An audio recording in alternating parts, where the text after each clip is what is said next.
The Trail of Crumbs and Courage. Deep within a forest where the trees whispered secrets to the wind lived a young brother and sister named Hansel and Gretel. Their house was small, and their cupboards were often bare. One night, while the moon hid behind a cloud, the children sat huddled together, listening to the worried voices of the grown-ups downstairs. They knew that times were hard, but they didn't know just how much their lives were about to change. Downstairs, their stepmother, Magda, spoke with a voice as sharp as a winter frost. "We cannot feed them any more," she hissed to their father. The father, a kind but weary woodcutter, sighed heavily, his heart breaking at her words. Magda insisted that they must take the children deep into the woods and leave them there, hoping they would find a better life, or, at the very least, leave more bread for the two of them. Hansel, however, was as clever as he was brave. He crept out into the night, the grass cold beneath his feet. The moon came out from the clouds, bathing the world in a silver glow. He gathered a pocketful of small white pebbles that shone like fallen stars. "Don't cry, Gretel," he whispered when he returned.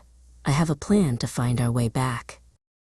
The next morning, the family walked deep into the heart of the forest. Every few steps, Hansel dropped a white pebble. When the sun set and the parents had slipped away, leaving the children by a small fire, the woods grew dark and frightening. But as the moon rose, the pebbles began to glow, creating a shimmering path that led them straight back to their garden gate. Magda was furious to see them return, but the hunger in the land only grew worse. A week later, she convinced the father to try again, this time taking them even deeper into the woods. Hansel tried to gather pebbles, but the door was locked. All he had was a small crust of bread. As they walked, he crumbled the bread in his pocket and scattered the bits upon the earth. This time, when the moon rose, there was no path to be found. The hungry birds of the forest had swept down and eaten every single crumb. Hansel and Gretel were truly lost.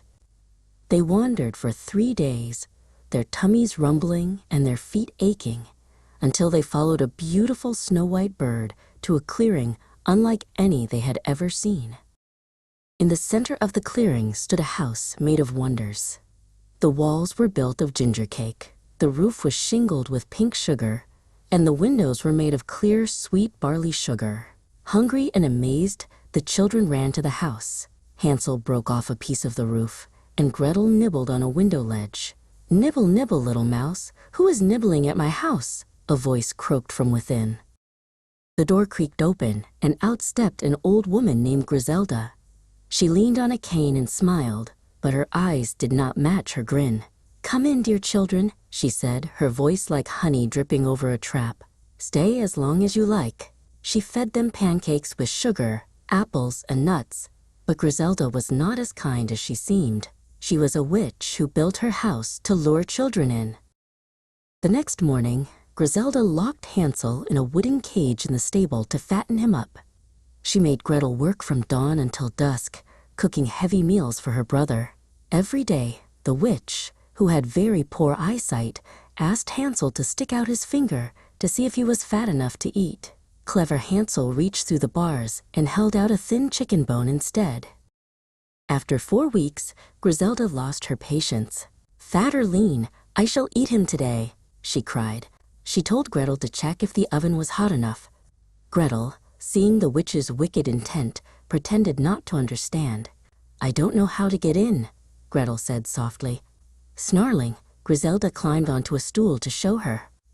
In a flash of bravery, Gretel gave the witch a great big push, sending her into the oven and slamming the heavy iron door shut.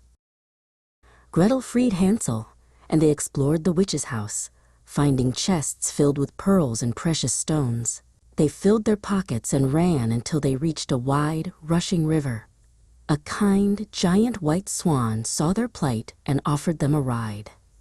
One by one, she carried them across the water on her soft, feathered back, bringing them closer to the home they missed so dearly. When they finally reached their cottage, they found their father sitting on the porch, older and sadder, for Magda was gone, and he had regretted his choice every day. When he saw his children, he let out a cry of pure joy. Hansel and Gretel ran into his arms, their pockets overflowing with jewels, but their hearts overflowing with something much more valuable, the knowledge that they were finally, truly safe at home.